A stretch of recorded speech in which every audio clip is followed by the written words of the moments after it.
Hey guys, so as you all know, as I've discussed on my channel about being professional and being polite, and the fact that, I've been interviewing for the past week or so for a better opportunity, I decided today that, you know, I deserve to be treated with respect, with dignity, just like anybody else. And the company that I was working for, just not going to work out. So we're not going to talk about that because they're over. We're going to talk about the new opportunities that I am seeking. And the fact that I'm happy. I'm in a very good place. I finally have time to do the things that I want to do and that I need to do. And so, what are some of the things that I look for in a company? I definitely read their reviews. I read the reviews about the company overall, and then I read the reviews about the customers. Because any business that you have that you're serving customers, they come first. They should be your absolute highest priority. Absolutely. And so I look at these things. I look at the opportunity for growth. I look at what type of training is offered, because that's very important. When a person starts a new job, and I have a strong background in human resources, you want to make sure that you are hiring the most qualified candidate, and that what they say on paper matches up with what they're presenting to you in the interview and also in their work performance. I'm definitely not a fan of rewarding bad behavior. So that is why I encourage people when they are applying for a job that, they do some cleaning of their social media presence, of blogs, whatever they have been on, their online social activity. Simply because companies look at this. Also, that, you highlight your best skills, your best assets. What are you well known for? If customer service is your forte and you've excelled exceptionally well in that area, highlight that and give specific examples. Definitely doing some computer work as we speak. When you are interviewing, you want to look the part. You want to be professional. Even if it's for a laid back, entry-level position, it could even be at McDonald's. I would not advise showing up in jeans and flip-flops. And I'm from California, where people routinely will wear jeans and flip-flops to an interview. I definitely want to say, you don't want to overdress. You don't have to show up in a three-piece suit. But the more that you present yourself as professional, the more serious you'll be taken. And that's very important, to be professional in all your dealings, because it's a very small world. You never know when you might run into someone again, And you definitely want to be on time. You don't want to be late. Map out the route prior to you going to your interview so you know where you're going. And, expect delays, whether it's traffic, if you take public transportation, whatever the case may be. Make sure you know the name of the person you're interviewing with. So when you arrive, you can specifically ask for them. They say don't arrive too early, which is true, but you don't want to arrive late either. 5 to 10 minutes is pretty good early. So that way they know that you're there early. They know that you take it seriously. And also, pay attention to the weather. Pick your outfit out before and practice. Practice makes perfect in terms of, think about what type of questions are routinely asked in an interview, such as tell me about yourself, Tell me what you're seeking. How did you hear about this position? Why should I hire you? But be ready to give specific examples of your experience, And it's also good to bring a copy of your resume for them and also for yourself. That way you can go down your resume as they are.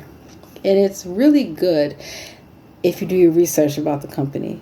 You look specifically at the location you're going to be working at and also the company overall. What do they do? What are their principles? What are their values? What's their background story? What is it that's going to set you apart from all the other people applying?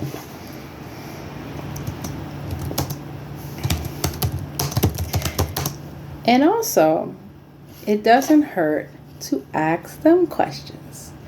I typically like to ask the person I'm interviewing with, so what has been your experience with the company and why do you enjoy what you're doing? Or ask specific questions about training and mentorship opportunities. Definitely ask about money because compensation and benefits are very important. And a lot of times people do not properly negotiate their salary because they are so happy to get that job or to be offered the job or they need a job. And I've been there. That's why I'm speaking from experience. Look at what the advertised rate is. Be wary of jobs that do not advertise their pay. They just give a range. Look within that range. But when it comes to different jobs, like especially in the hospitality field, and they're giving you a range, you need to find out if that includes hourly compensation, if that includes tips, and the reason why.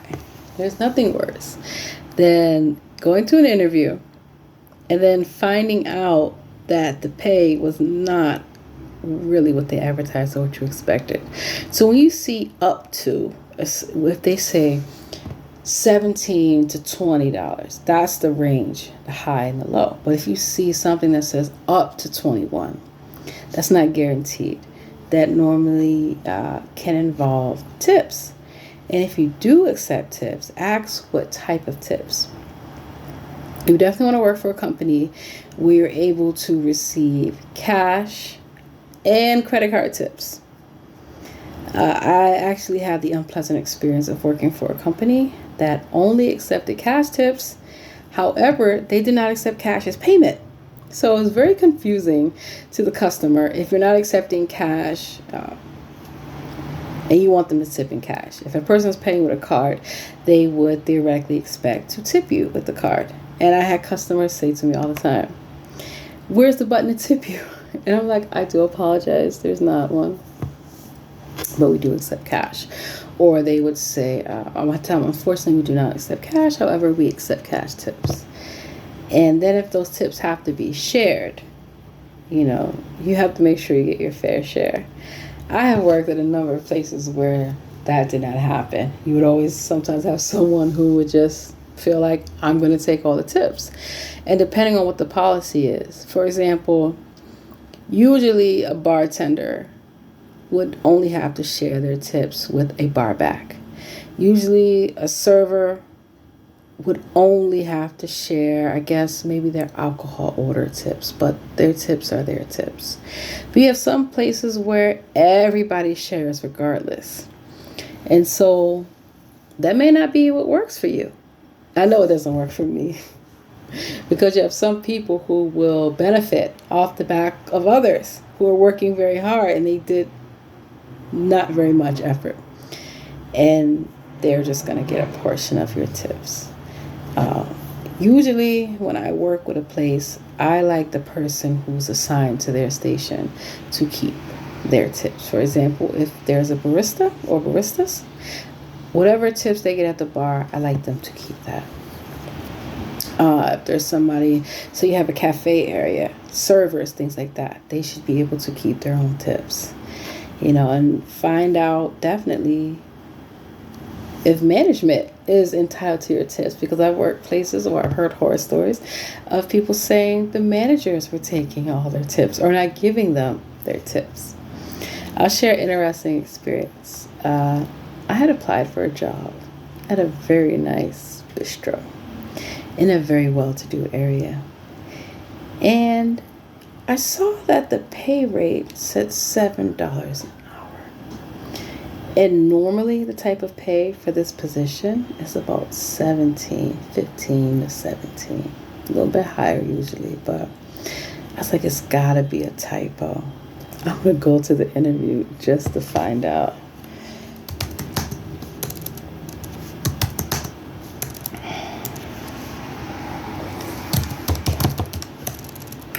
And sure enough, before the interview concluded and I asked about compensation, I was told that yes, they only pay $7 an hour.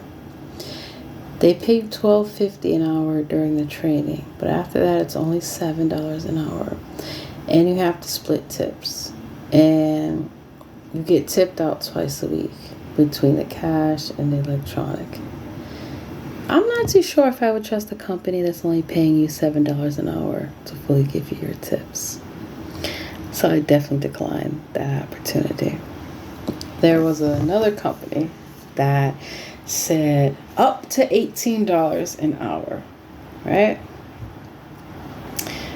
So I was like, okay, that sounds pretty good. Let me go check it out. But when I got there, they're only paying $14 an hour. And it's up to 18 as realistically what they say you can expect for your tips. When you have bills to pay, you don't have time to, wonder or question, because if business is slow, if weather is bad, if you are sick, it really affects your bottom line.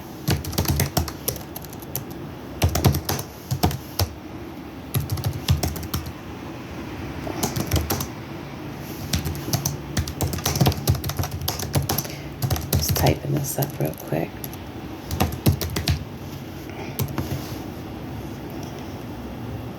Boom. Alrighty. And that's why you definitely want to do your research and ask these questions. And do not be afraid, if you have the qualifications, to ask for more money.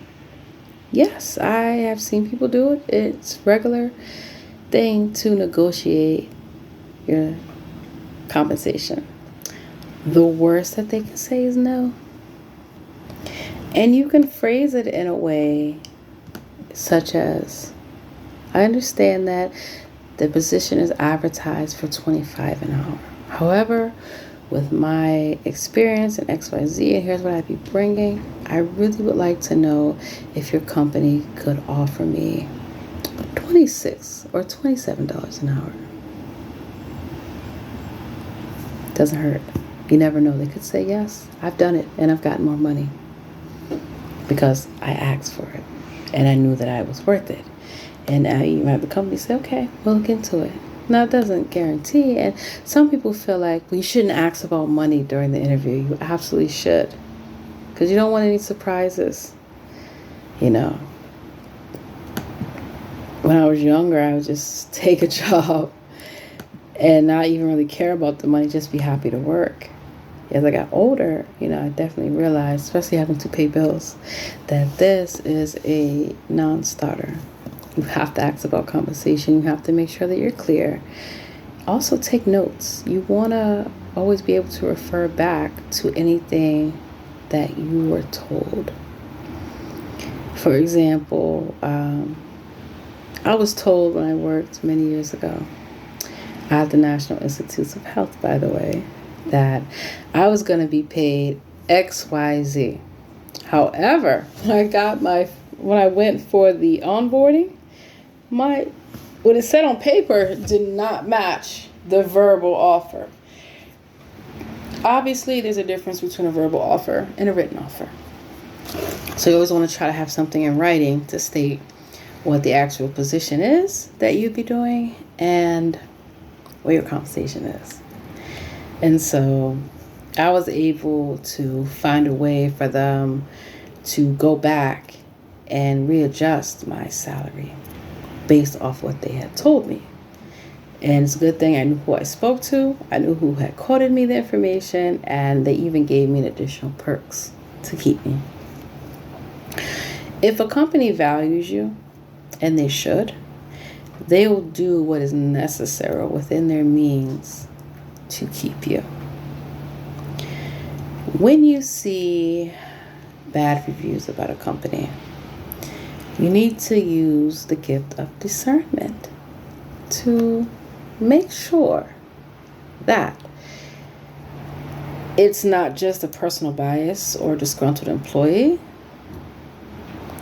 If you start to see things that are commonalities, such as bad management, toxic work environment, take those things seriously and read what the people are actually stating. And if you keep running into the same issues, yeah, there is probably some validity to that. I had an example to where a company, they had such terrible reviews. Out of 5 stars, they had 2. And the employees were all saying the same thing about toxic work environment, bad management, being worked to death, it felt like, not being able to take their break, corporate always cutting back, unrealistic expectations. And so you may be like, oh, they just couldn't cut the mustard. It gets deeper. Because then I looked at the company's actual locations, which I highly recommend that you do before accepting a position. And not only just to decide whether or not you'd be a good fit or want to work there, but maybe it's something you can help the company turn around. For example, if I notice that a company has bad reviews about customer service, and that's something that I pride myself on, I am going to look at ways that I can bring that to their attention as to how I can help them and contribute effectively to the workplace. Some companies, some may get offended at you pointing out things that they should already know. But I think if it's a good company and they want to change and do well, they will be receptive to your feedback and see what you can do. And when you get in there, keep that mindset of maximizing your contributions. If you don't know, your time and your talent, your labor, whether it's physical, mental, whatever, it is an investment that you make to a company. So you want to make sure that you get the proper ROI. Yeah. Treat yourself like a business, because you are, like people say, you are your own brand. It's absolutely true.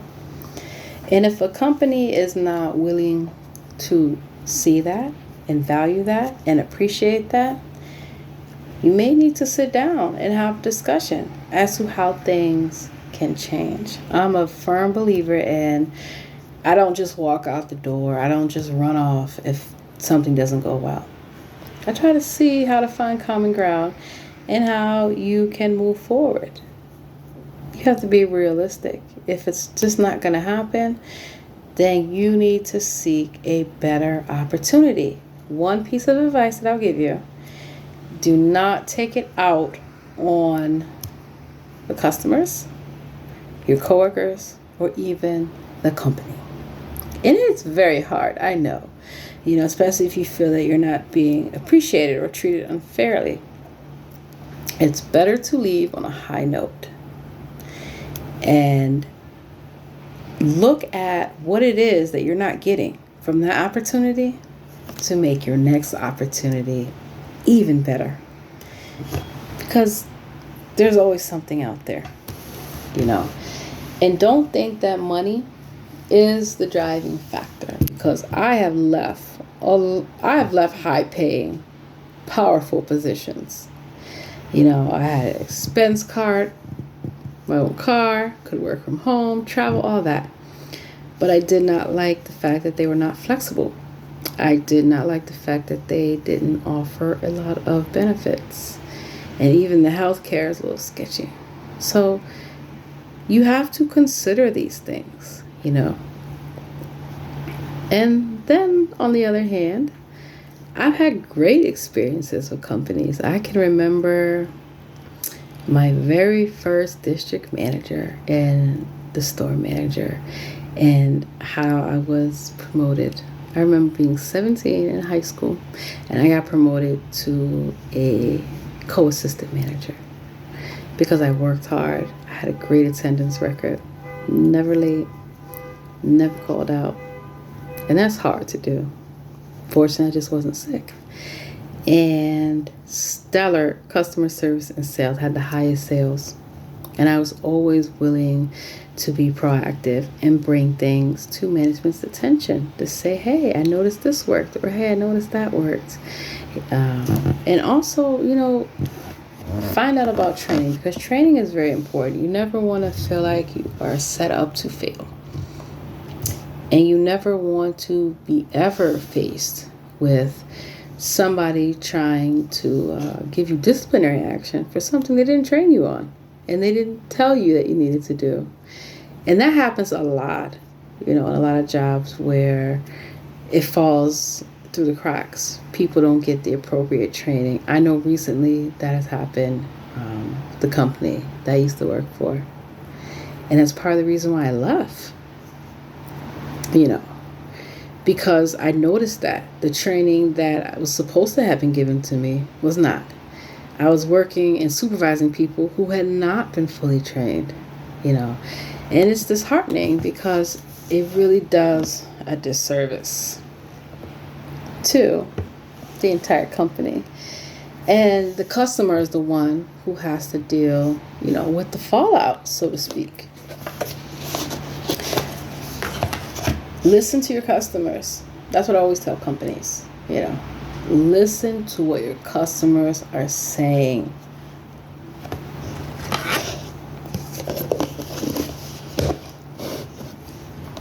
And be accountable. There's nothing worse than seeing a company not take accountability for their actions. When a customer is bringing a valid complaint, and I mean valid in a sense of you can't please everybody. However, you should be willing, to listen to them, to improve your performance, and not just give them the generic, we're sorry for your experience, try us again. Personal touch matters. Reach out to them directly. Offer them something to make up for their troubles, and offer them something to get them to come back. Taking accountability is huge. I have stayed at places and visited places to where I did not receive satisfactory service. And I would ask to speak to a manager. I never asked to speak to corporate because I could look them up. And I would contact them and let them know about my experience. And I have to be honest, 9 times out of 10, I got a response back and accountability was addressed and something was extended to me. Even if it was just, we sincerely apologize and we hope that you'll give us another chance. That made me feel better. It made me feel satisfied. It made me feel like you listened to me as a customer. You accepted the feedback and you took action. There's nothing worse than getting poor service and being gaslighted by a company. It will claim that didn't occur, or, I've read reviews about one place to where they said the manager is always rude and condescending to the customers. And it's like, wow, how do you expect to stay in business if that's how you treat your customers? And do know that how a company treats their employees speaks volumes about who they are. And especially how they treat their customers. To me, it is unacceptable if you see a high number of customer service-based complaints, that are valid. Highly unacceptable. I would definitely investigate and try to talk with the actual people when the events occurred to see if coaching needed to be implemented, further training, what can we do to make this right? And so let's see. Talked about compensation. We talked about benefits.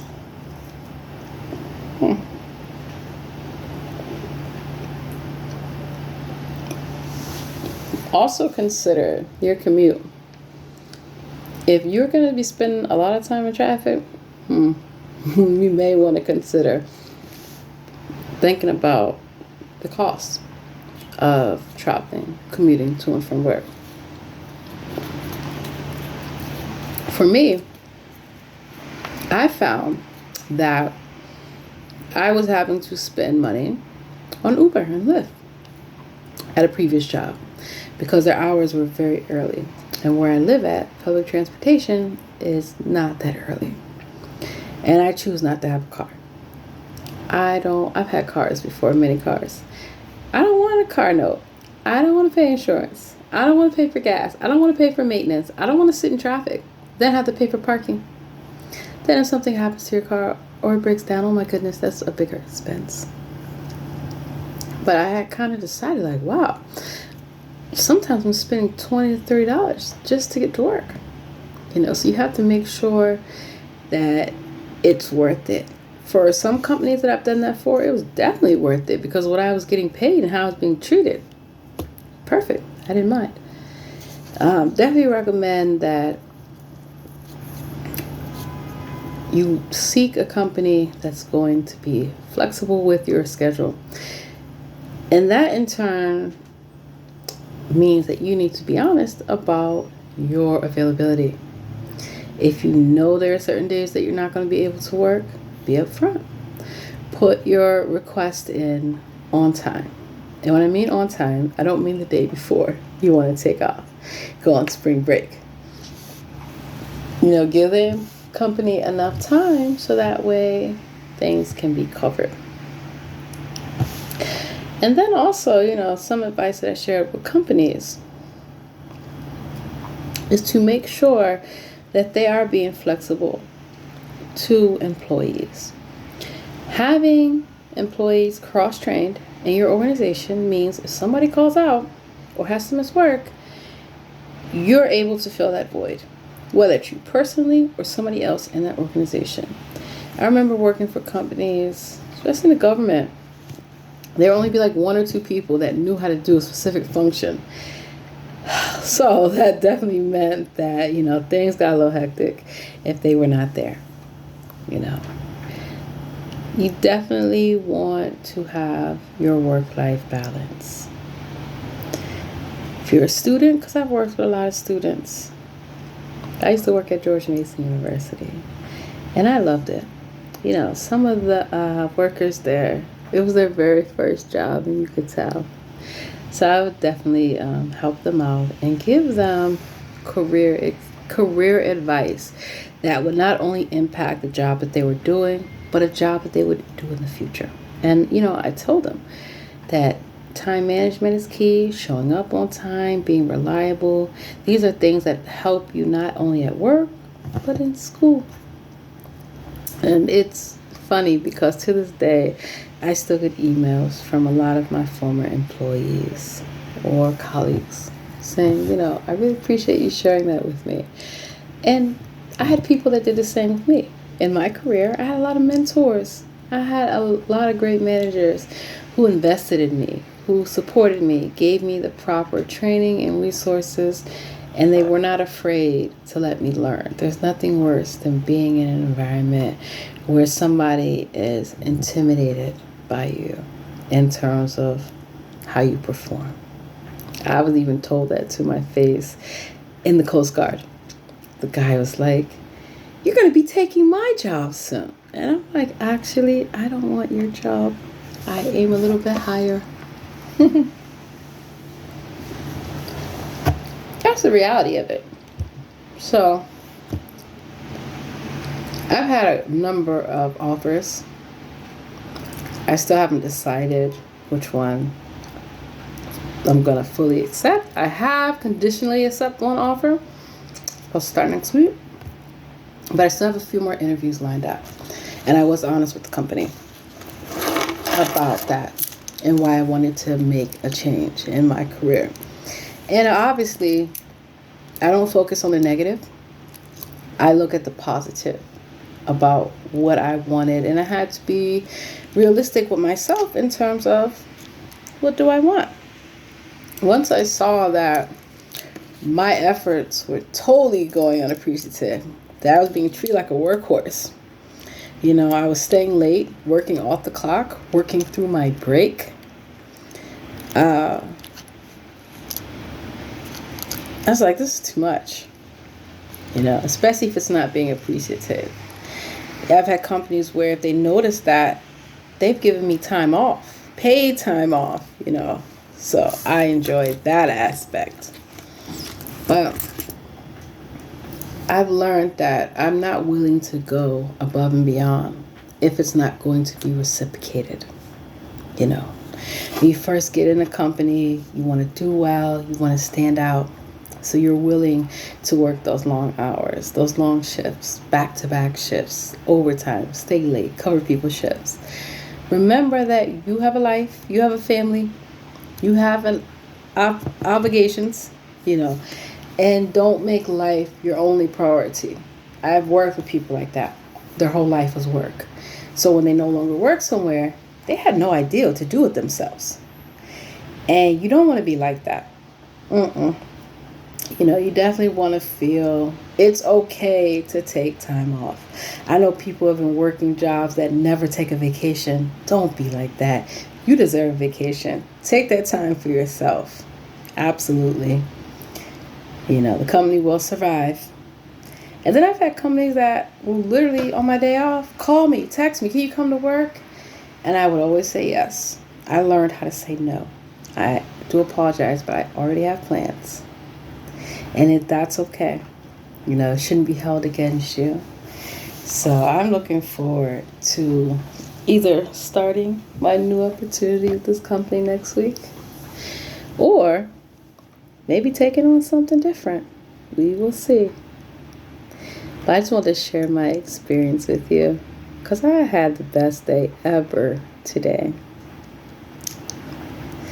And I'm a firm believer in standing up for yourself, stand up for your principles, even if you are made to feel otherwise. If you know that something is not right and it doesn't vibe well with your spirit, trust your instinct. Absolutely.